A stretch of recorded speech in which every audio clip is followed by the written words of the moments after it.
host for today. I'm Deja. Whoever didn't previously was in this room for this last session, please sign in.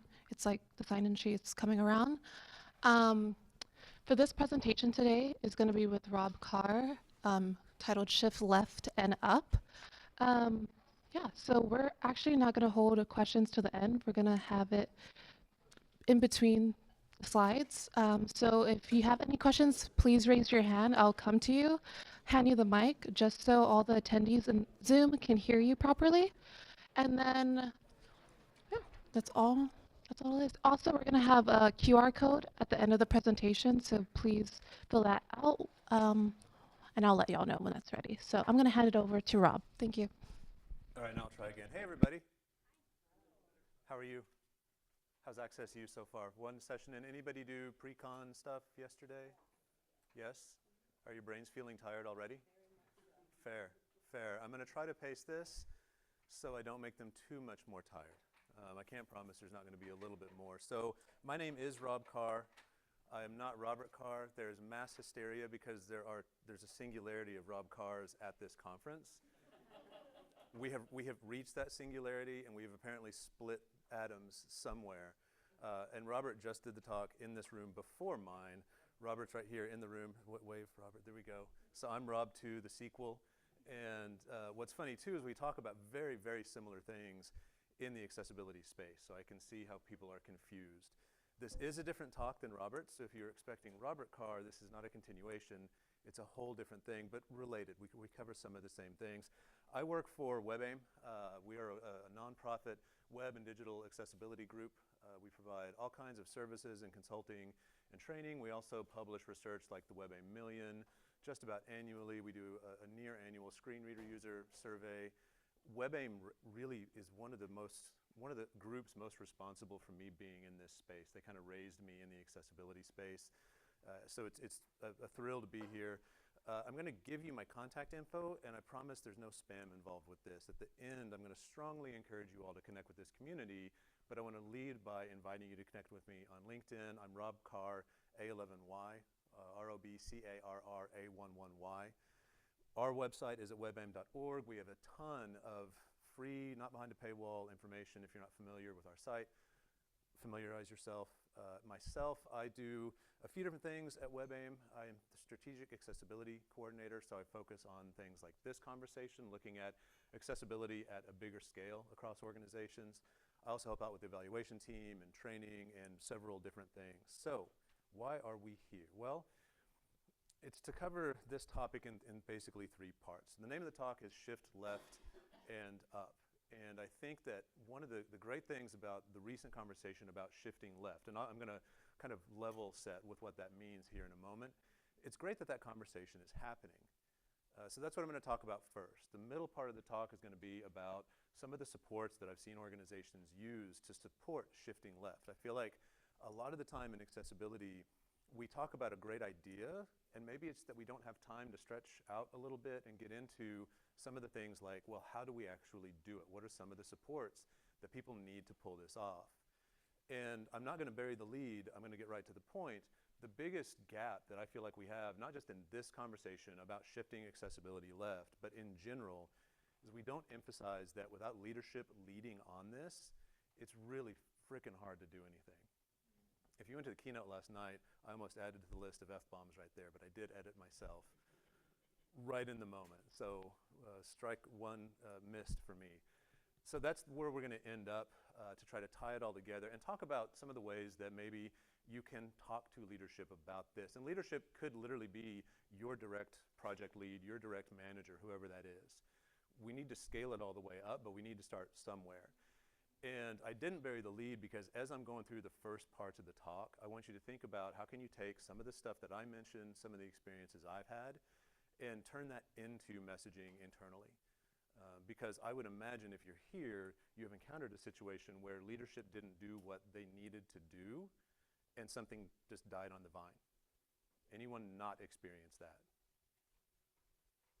So that's universal, no hands up in the room. I think we've all encountered situations where when our leadership isn't actively leading, we don't get anywhere.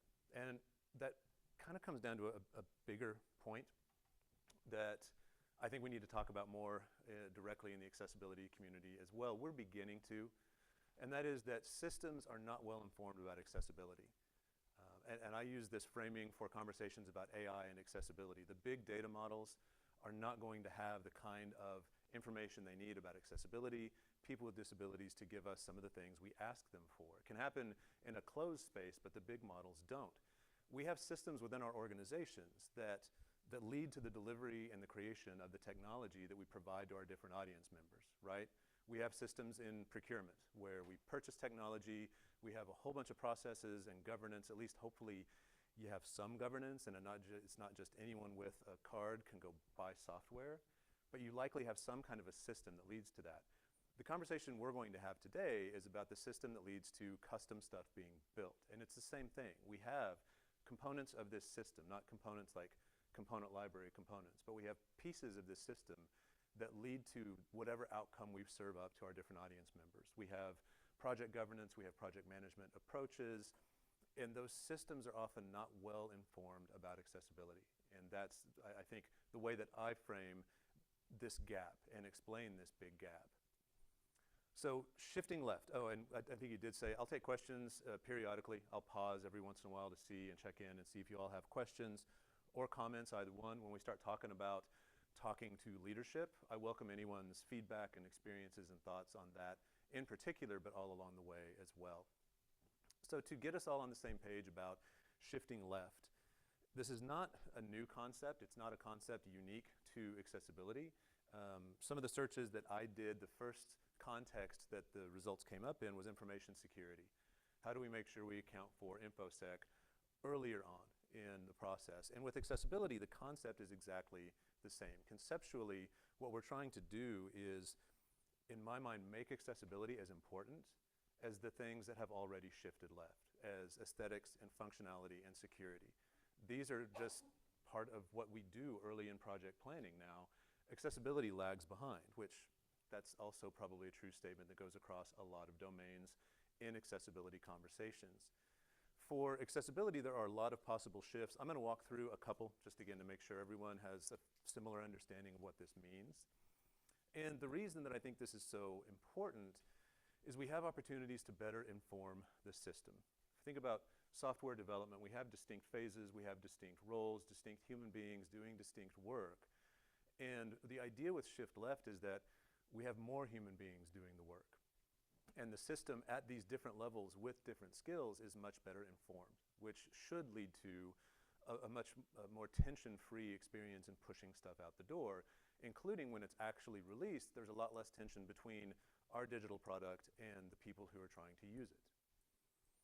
This does increase efficiency. If you're in Robert's talk, he had a slide, and I've heard from folks at Google and elsewhere, I think we all can intuit that if we account for these key functionalities, these key aesthetic components that have to do with accessibility earlier on in the project, we can increase efficiency. There's somebody from Google at a conference a couple of years ago who said that when they tracked numbers, 1 hour of accounting for accessibility during their UX and UI design was good for saving at least 5 hours of chasing those bugs later on.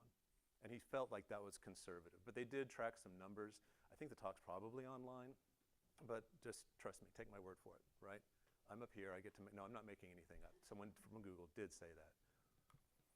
So with efficiency, we can increase the speed of delivery as well.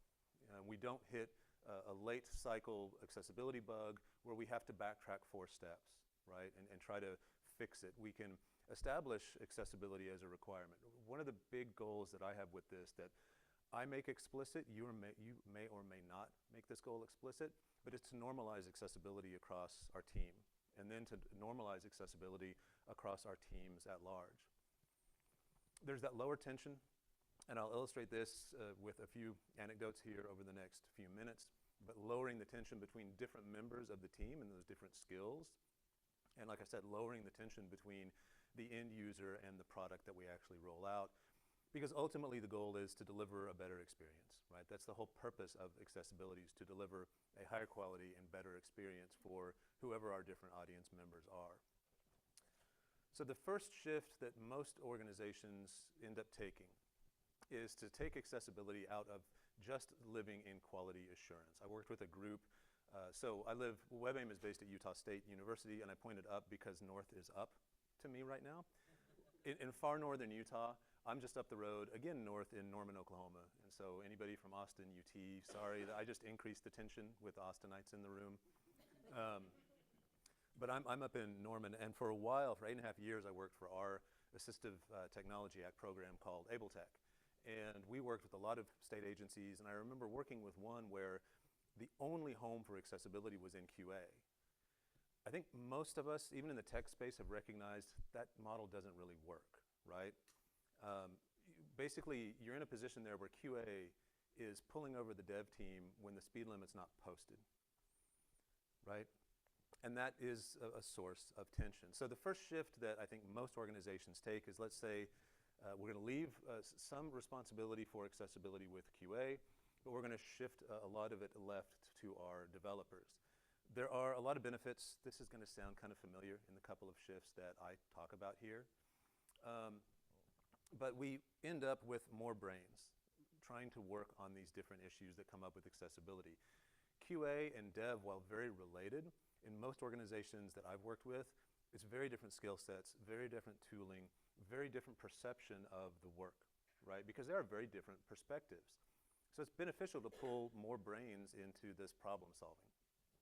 So even if our only shift is to the brains who are developing the stuff, that's still helpful because they're looking at it from an engineering perspective.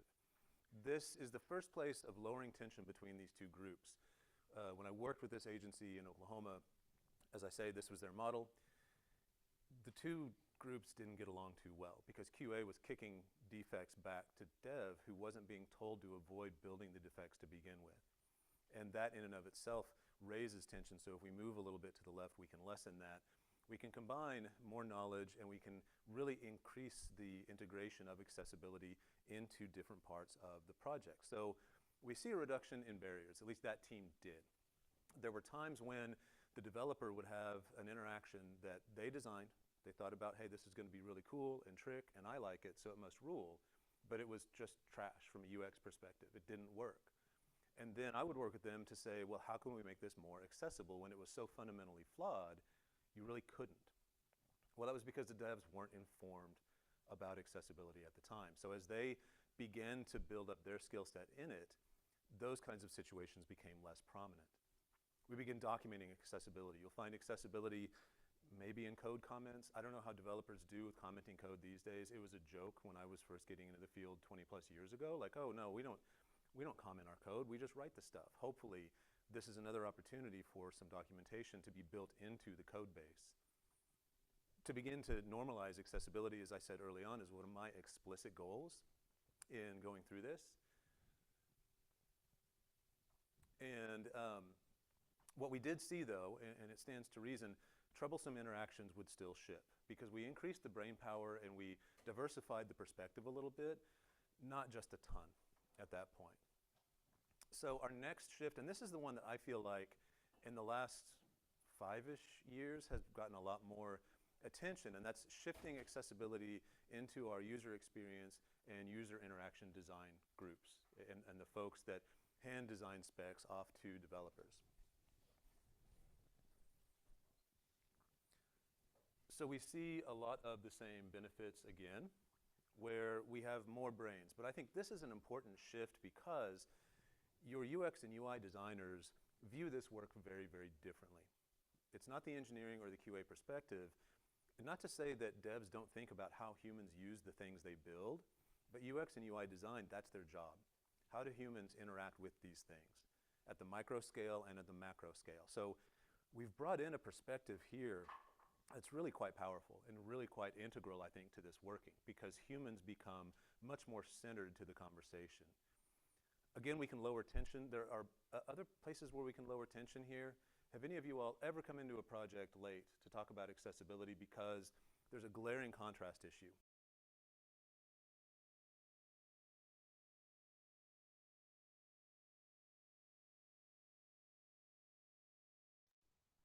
Well, no worries.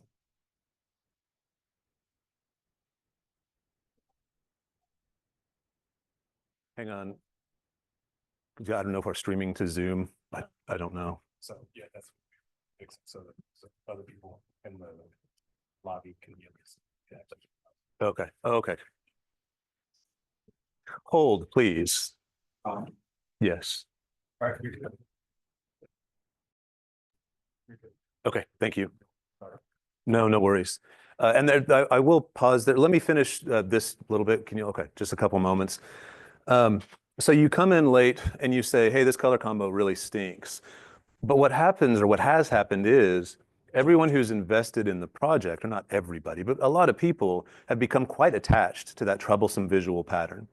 And if we can catch that earlier on, so it doesn't even really get circulated around the different invested parties, we can lower the tension with an entirely different group of human beings. It's not just among the technical people, it's among the people who are concerned about the aesthetics of the site.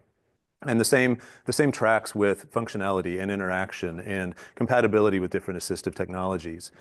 We pull in, again, more knowledge and more efficiency gains. Doug just showed me a chart, and I think it's very similar, Robert, to the one that you showed, where it's actually more like a 30-odd times saving of work if you catch something during design. So really, really valuable. This is a huge efficiency gain for organizations that do this. So we see a further reduction in accessibility barriers.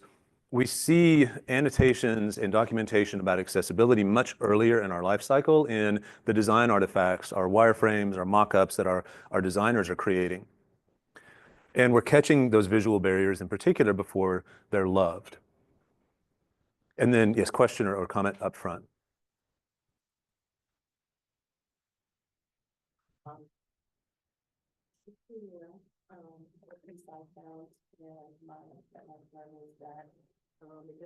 Necessarily be QA and dev first.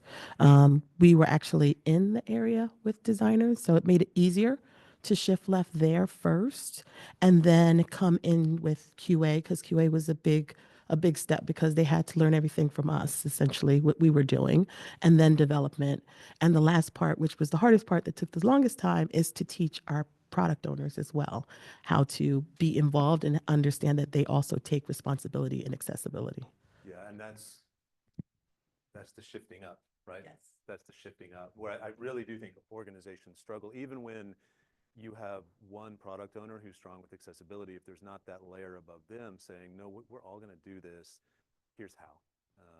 But thank you for that input, because I think it reinforces that this isn't just about shifting left. That tends to just be the tone of most of the conversations. But that's a good point, that it drops in somewhere else, and then we go both ways with it, right? We go left and right with it, and then eventually up. So the third shift that I'll talk about is one step further, and that's going to the kind of root of the way that we do our design practice, and that's into UX and UI research. The more inclusive your user experience and user interaction research is, the better the outcomes are going to be. I think that most of you, unless this is your first conference, and even if it is, you've probably read that getting the input from people with lived experience is absolutely integral, not just to creating a more accessible experience, but to really improving UX and UI for people with disabilities, getting beyond what the standards say and getting to a place where, again, your system is much better informed about how people might interact with their devices differently, which then, of course, changes their interaction with your stuff. So it's a little redundant. More brains, less tension, increased knowledge. And this is a little bit unique in that it really anchors accessibility into the foundational piece that we do all of our design work from. And our design work drives everything that's built, right? So if we can find a way to integrate accessibility and integrate people with disabilities feedback into what we do on the research side, then it does very much, I think, send a message, at least to the project team, that accessibility is something that we are rooted in, and it's fundamental to what we do. So very, very important, I think. Benefits, again, lower number of barriers shipping, informing the rest of the system, getting those critical perspectives from people with disabilities who are, hopefully not struggling to use our stuff at this point because we are better informed. And this is something where I think you can get another benefit. If you're doing your own research internally, or if you have access to some kind of research data that is inclusive, you can begin to build a case internally, particularly if you're doing your own. If you can find a way to talk to leadership and say, look, here's what we're hearing from these disabled folks when they're trying to use our stuff. And they're saying that they cannot use it. That lived experience is a whole lot more valuable to a lot of members of leadership than is talking about different laws and getting into the conformance and compliance piece.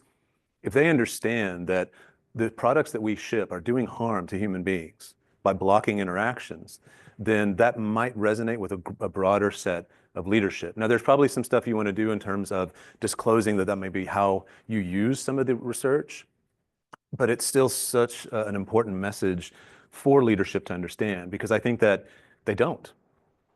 And I think that we often approach conversations with leadership leading on a conformance kind of platform, as opposed to humans can't use our stuff and we can demonstrate that in these ways. Sounds great. Sounds great, but you're going to hit a wall at some point. You can only go left so far before you get to the end of the room.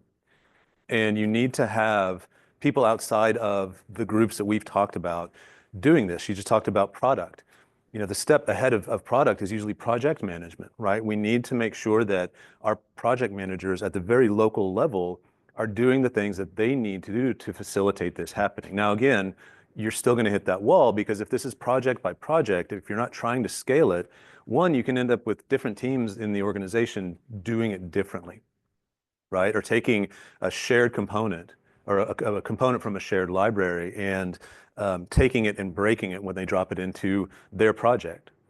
And that's why scaling this to product leadership and then on up to senior leadership is really about the only way that I can think of to make it, well, scale, right? So before I move on, I'm going to go into a few examples of some ways that I've seen organizations facilitate and support people in trying to do this work. I want to see what questions or comments y'all have. And are there any from Zoom? Okay. Okay. So how does this look?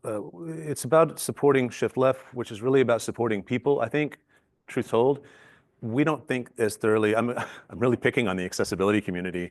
I didn't realize until I was in front of a bunch of accessibility people that I'm like trashing us. But I've been doing this for 15 years. I count myself among the people I'm trashing.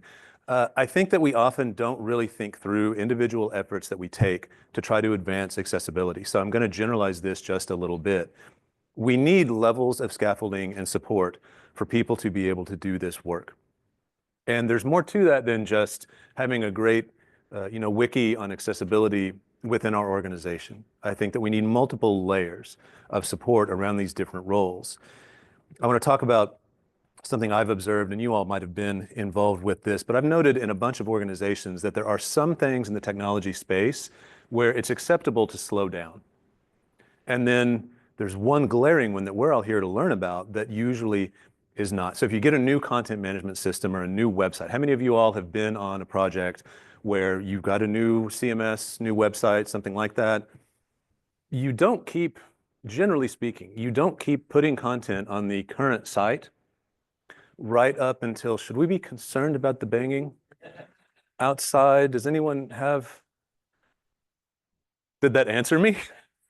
Is it 2 for yes and 1 for no? So on Zoom, there's banging outside the room, and I'm just mocking that. Not mocking that, I'm making dad jokes. So when I've been involved in projects with a new CMS, which often folds in a website redesign, leadership understands that this will be a disruption and that there is a point before which we transition to the new platform that it doesn't make sense to put out or publish anything but the most critical content. And that's just kind of understood. We don't have to justify that. We don't have to explain why. It's like, well, why continue putting work into this current one when we can start getting up to speed on the new one and start doing some planning and looking at information architecture, implementation, getting rid of all those PDFs that are so problematic and thinking about what's really going to move over. That is, generally speaking, acceptable, even if it's reluctantly accepted by leadership. With accessibility, I have not seen this be an acceptable slowing down very often.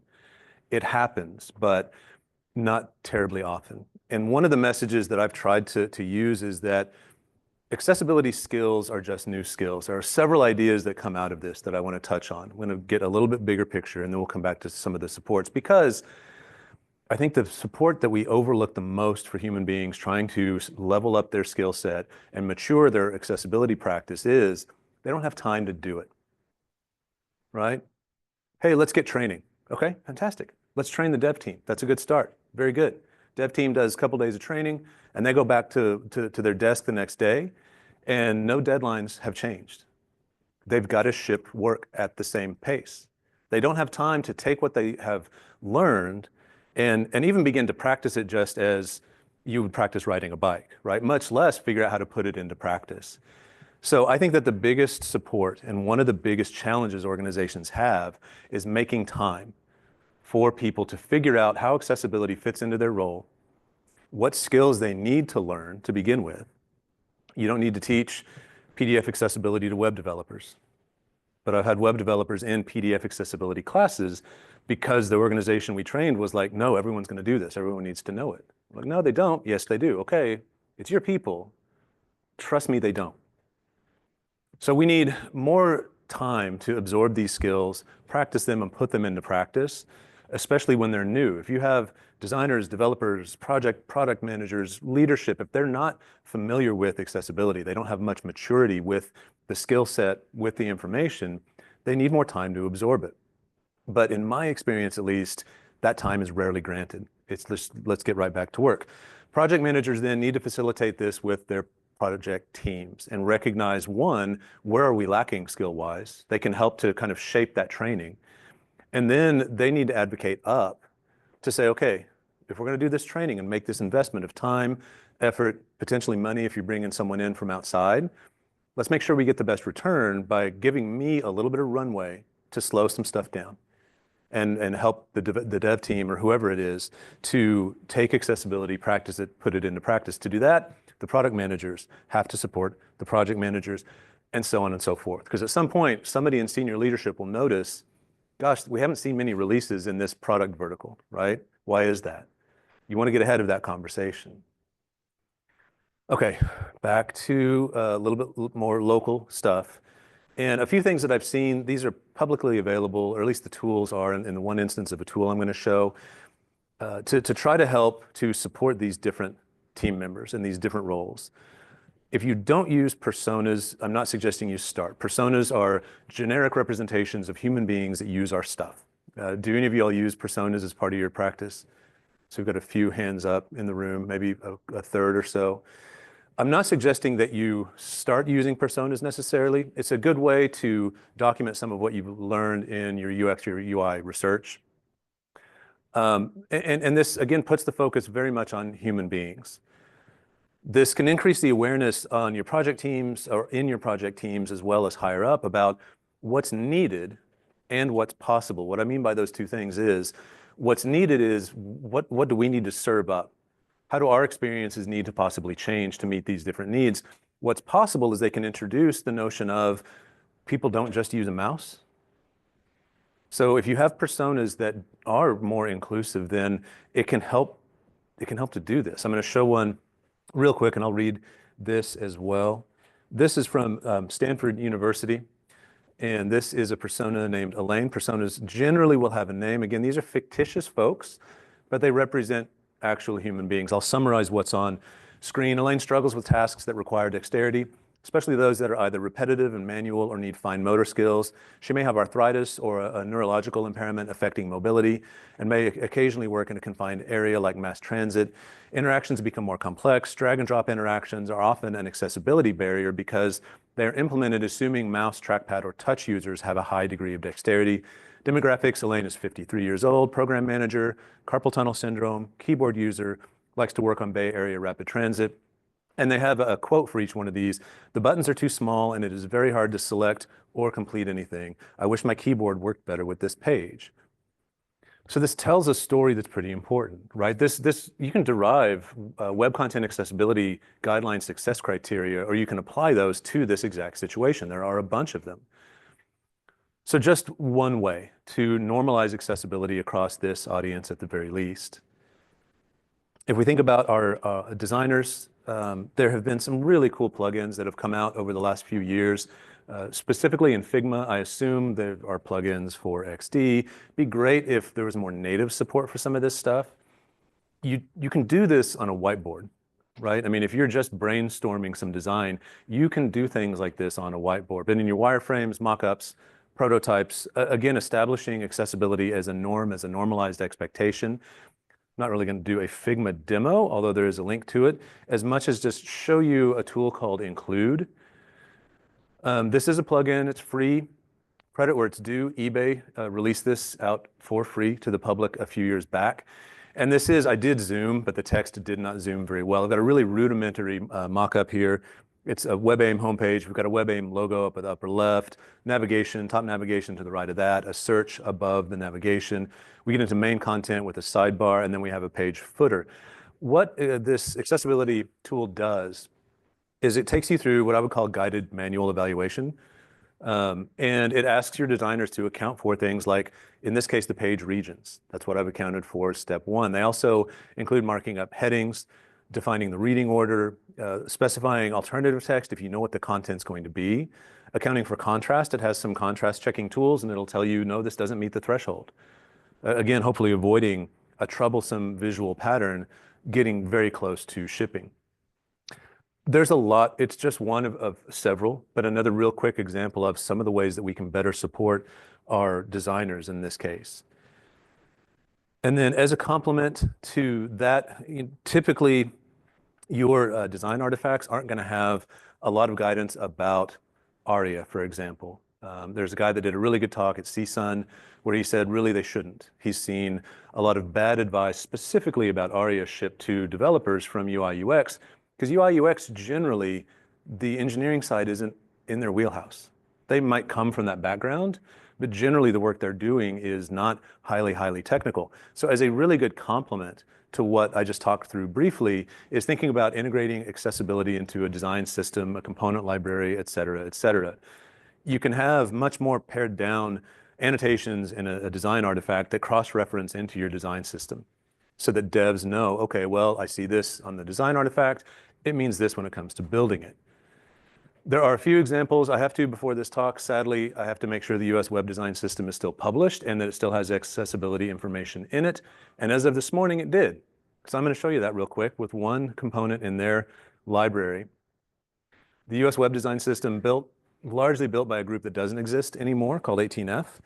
And this is a documentation about their accordion interaction. And each one of the components in their component library has an accessibility guidance section. It's in the menu off to the right-hand side. So they have tips like use the accordion accessibility tests. I didn't want to scroll a bunch on screen. At the very top of this, for each component, they show whether or not it passes all of the applicable success criteria for the pattern. It just says passes WCAG 2.1 AA. And then later on, if you're going to extend this pattern or for some reason build your own, you need to do things like code header areas as buttons. So in the very top panel of an accordion menu, make that a button. You get a lot of accessibility built in, and there's some extra stuff. So use ARIA controls to make sure that that header is associated with the stuff that shows up when it's exposed. They talk about using ARIA expanded on the button. They give a lot of technical implementation guidance here, where anybody would go to read about any of a component. It's not separate accessibility guidance in a separate site, because that probably wouldn't be published. It's in the main chunk of the design system. So this is another thing that's not necessary, just examples. If you don't have stuff like this, think about where you can find these integration points. So I'm saying so too much, apologies. The idea with this in my mind is take what you have and append or add accessibility to it, because that's where people are already going for solutions. For content folks, style guides are a really good place to get at least some basics about accessibility. So there are all kinds of places where you can integrate accessibility into what you're doing, as you might imagine, because I like the brick wall illustration here. There's still a really good chance you're going to hit a wall in trying to do some of this stuff. The design system didn't just have accessibility content pop up in it one day. It was a willful and supported project that went really high up. So it's another example of where we don't think about leadership leading and facilitating the work, we can run into yet another brick wall. I do want to pause there for questions or comments.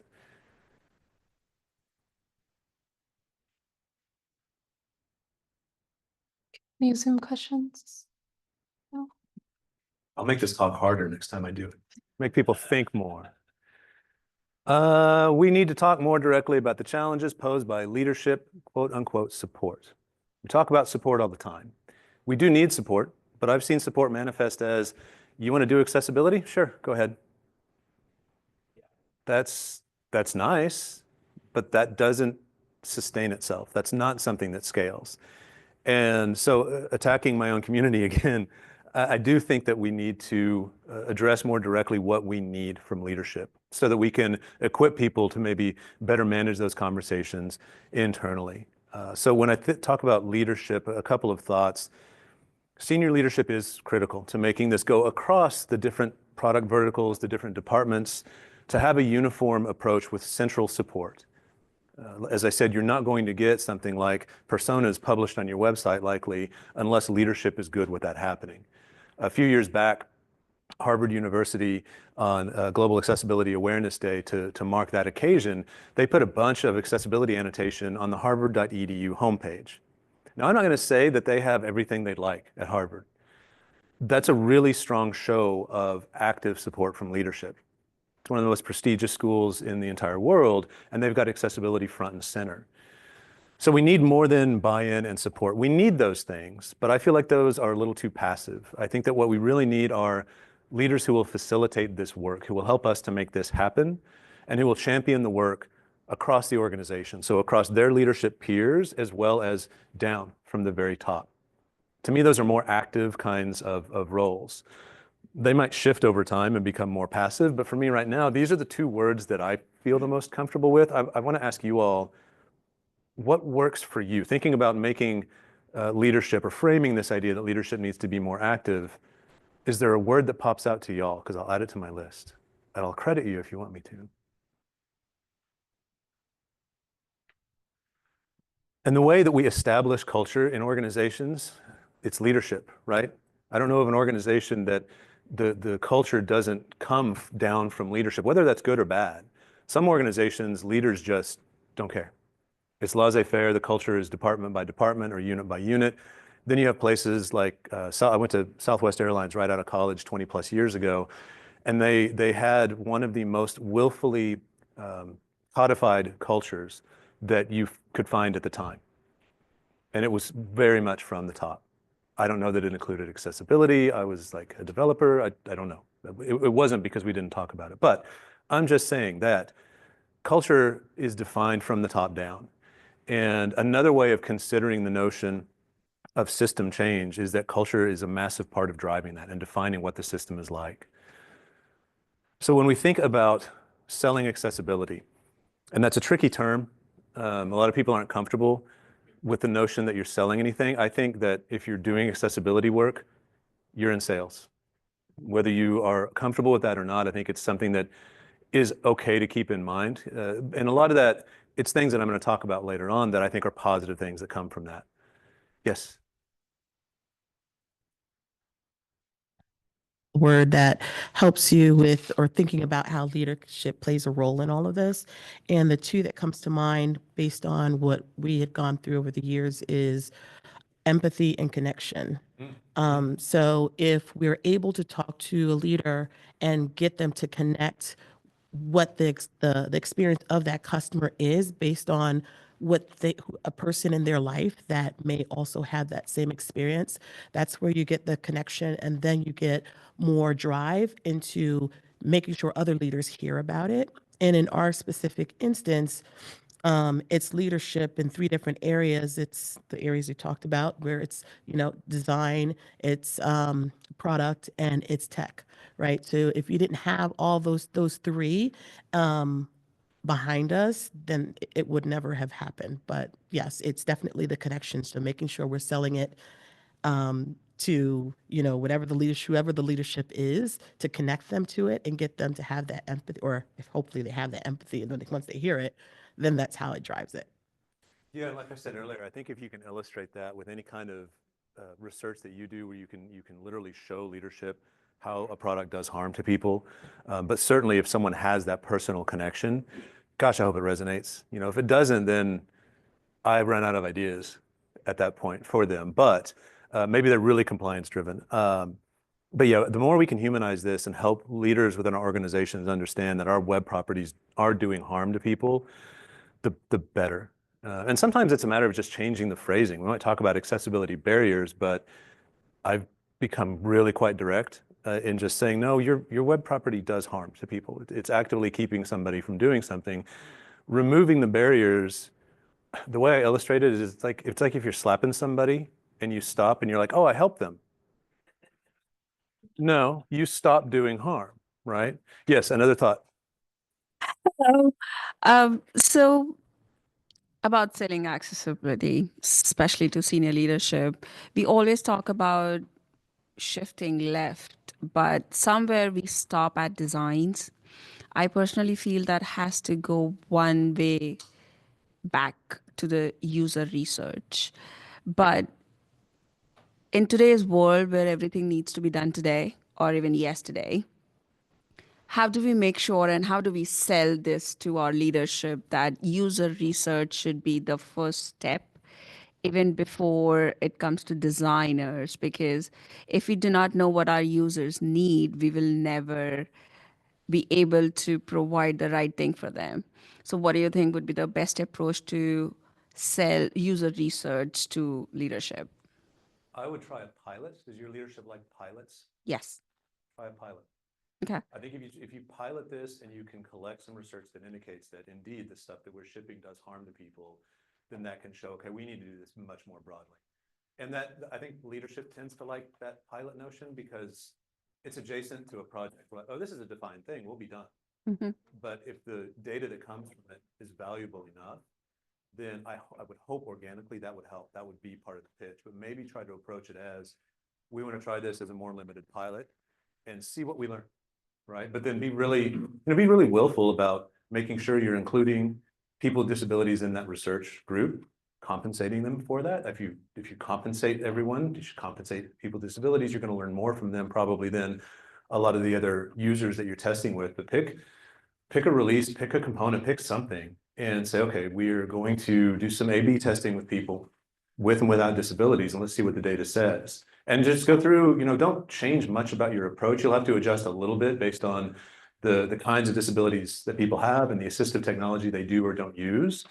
But I would try it on a pilot basis. And then I would extend that pilot to, downstream. How valuable is that data, not just in illustrating to leadership that our stuff breaks interactions for people, but how valuable is that data for everyone downstream and see. So that's one thought, because I think that it's hard to pitch it because I don't think a lot of people in leadership understand what we're pitching.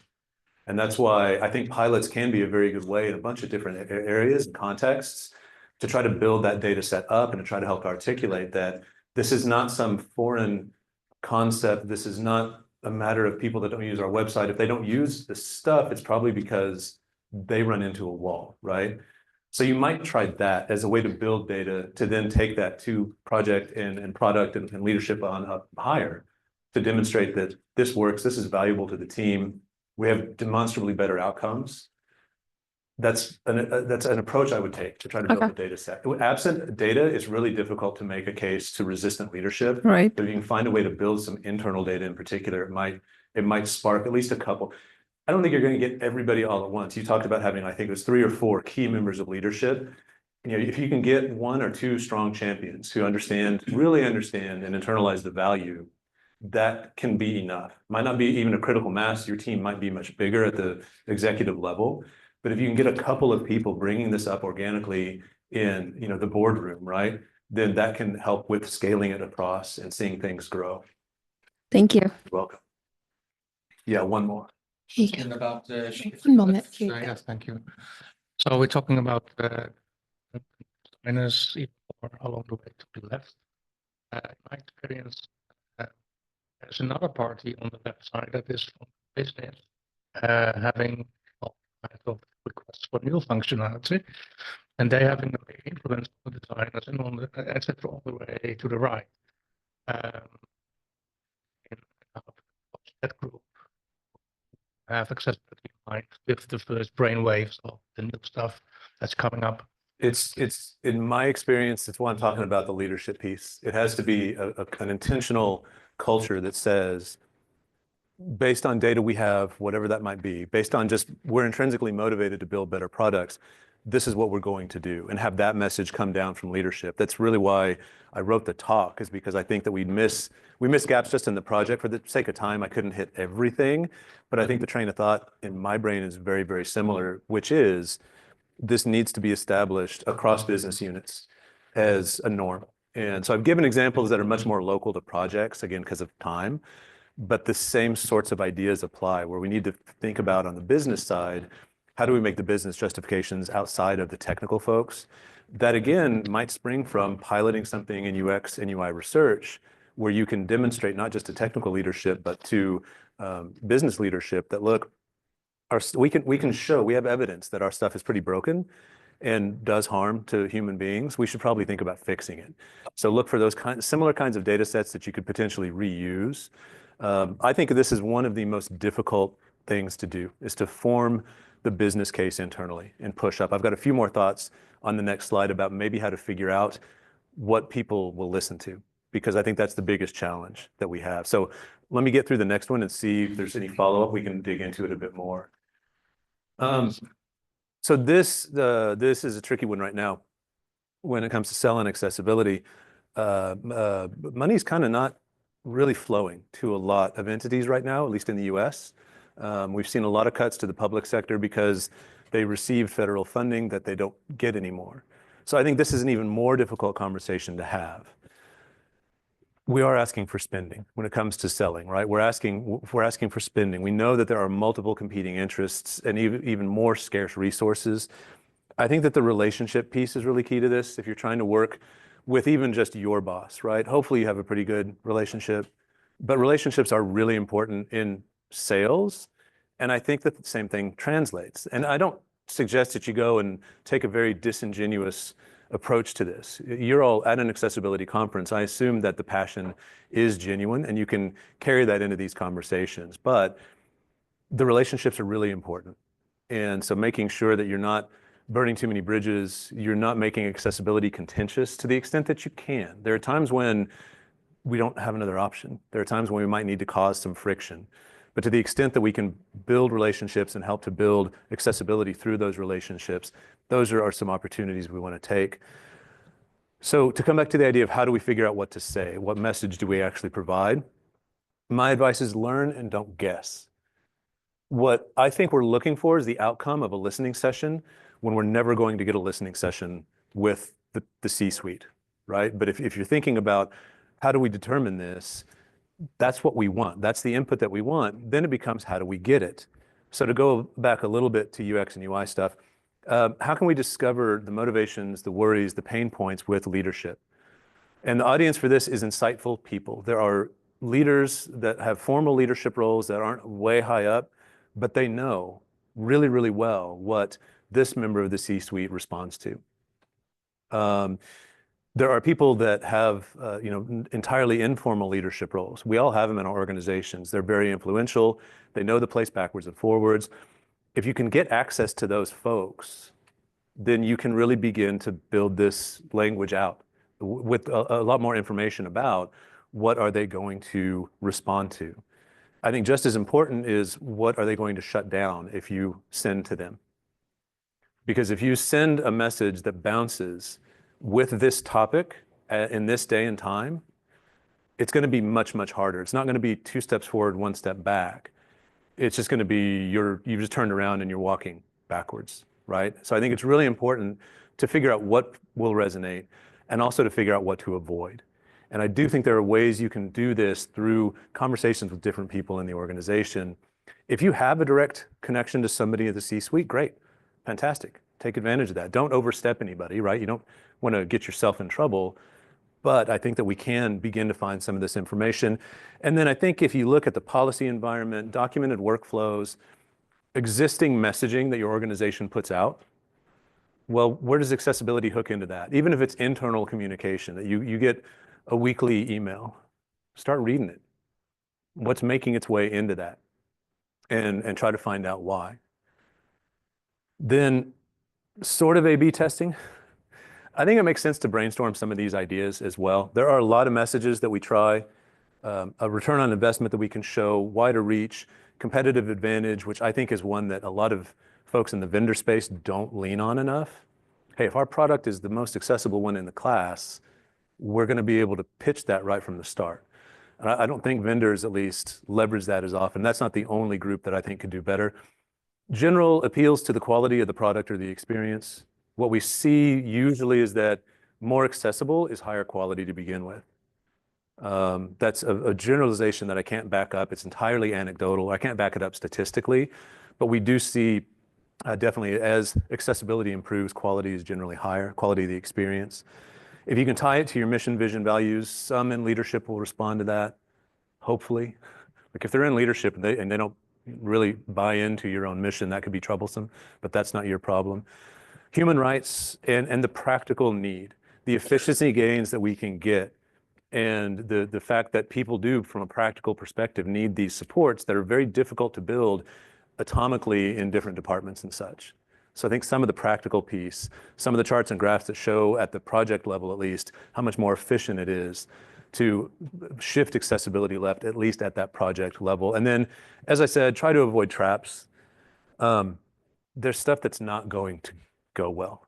And you will know your organization. Right now, DEI, of course, is a big hot spot in different places in the US, especially. Some are coming out and really holding on to that message. Some, and in some cases, it's for practical reasons. I work some time on a federally funded technical assistance program about accessibility in K-12 in the States, in our primary and secondary and our pre-service. It's vital work that's funded entirely by the feds. We've got to tread a little bit lightly, as disappointing as that might be. Recovery can definitely take a bunch of time. And then what happens with the frowny face? It doesn't work. My advice is tricky because typically if you're advocating for this in your organization, you want to keep advocating, you want to keep pushing. My first bit of advice for your own good is to pause that push a little bit if you can. It can be very hard to be the one advocate because that's hard work in anything. But in this space where so many people don't have fluency in the language that we're trying to speak, it's that much more difficult. Don't want to be Icarus and fly too high. That banging outside means the talk is almost done. The story of Icarus in Greek mythology built wings out of feathers and wax, was flying over the ocean, got too close to the sun, and they melted.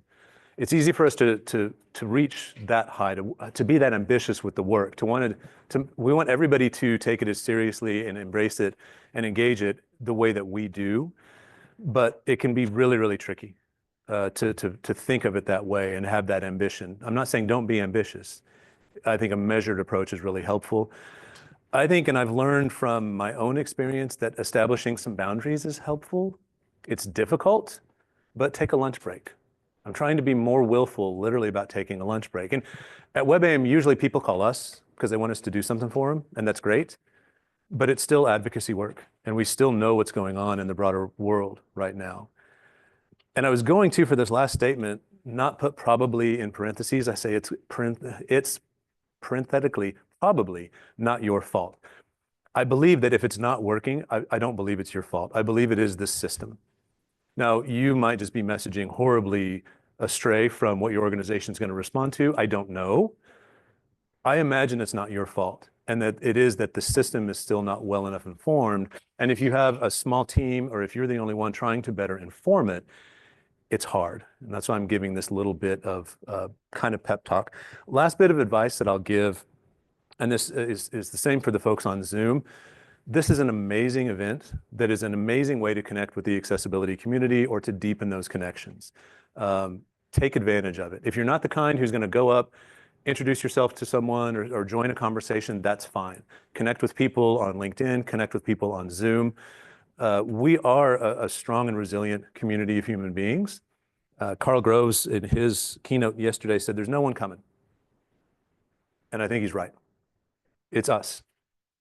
That said, I believe that we can move this work forward very, very meaningfully the headwinds are quite a bit stronger right now, and that's why I suggest you connect with this community. This is an amazing professional community. We're going to need to prop people up. We're going to need some help ourselves. So do take advantage of the opportunity that you have as being a part of this event to make some of those connections. I want to open it up for questions first. Yeah, we have about 5 more minutes. So any questions, comments, thoughts, concerns?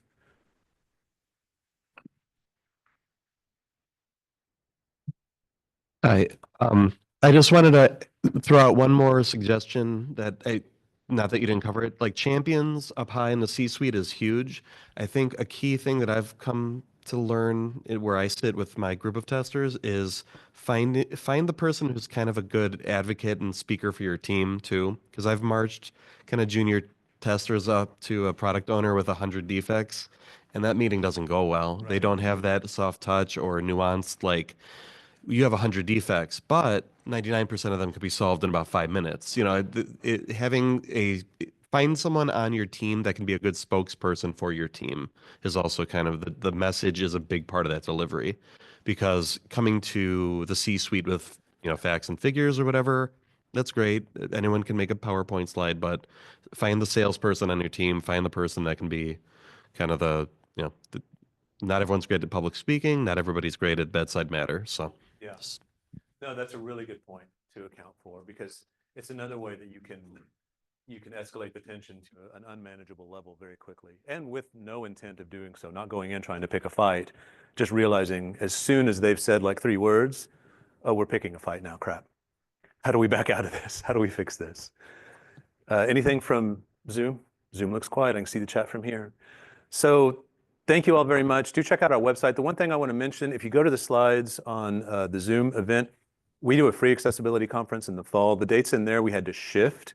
The dates of our event, you were the first to hear about it, September 16th and 17th. All the information will be at webaim.org when we start announcing speakers, be on LinkedIn as well. Thank you all first for coming to the talk. It's like when you fly, you have a lot of choices, and I really, truly do appreciate you coming. Thank you for doing the work. I really appreciate it. Yeah, there's one more. Yeah, we have time for another in the back.